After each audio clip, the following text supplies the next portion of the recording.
A verdict is reached in the trial of former Cook County official Eugene Mullins. He's accused of steering Cook County contracts to 4 acquaintances and pocketing nearly $35,000 in kickbacks. ABC 7's Ravi Baishwal is live from the Dirksen Federal Building with more on this breaking news. Ravi. Well, Karen, good afternoon. In the end, it wasn't even close. A jury of his peers convicting Eugene Mullins on 7 of 8 fraud-related charges, getting off essentially on a technicality on one of those charges, and it is another stain on the administration, or the maladministration, if you will, of former Cook County President Todd Stroger. Ashen-faced defense lawyers continue to profess their client's innocence, despite the former Cook County official's conviction on 7 of 8 fraud charges. We believe in the jury. We believe in our system.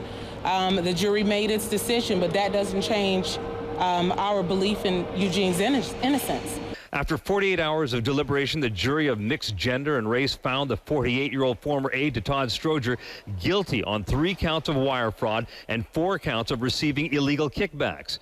Prosecutors charged that between 2008 and 2010, Mullins pocketed some $35,000 from 4 Cook County vendors to whom he steered no-bid under $25,000 contracts for work that was essentially not done, publicizing the 2010 census and getting federal assistance to Illinois flood victims. He was a public official who abused the public trust and for his own gain.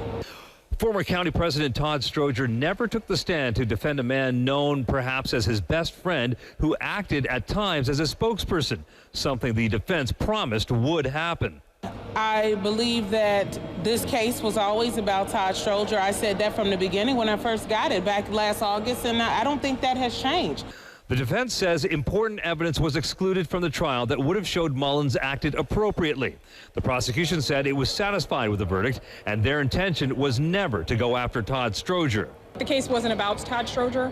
The case was about Eugene Mullins, and we were confident in presenting our case in chief without Mr. Stroger at all. And clearly, prosecutors brought this investigation forward as it related to that of Carla Oglesby, the former deputy chief of staff to Todd Stroger, who was convicted in very similar circumstances just last month of fraud and money laundering. Now, as far as Mr. Mullins goes, he's back in the Dirksen Federal Building December 19th for sentencing. Each one of those wire fraud charges could bring a sentence of 20 years. Typically, though, they would be served concurrently. We'll hear about that when that hearing happens a few months from now. Reporting live from the Federal Building in the Loop, Ravi Baishwal, ABC 7 News. Karen, back to you. Okay, thank you, Ravi.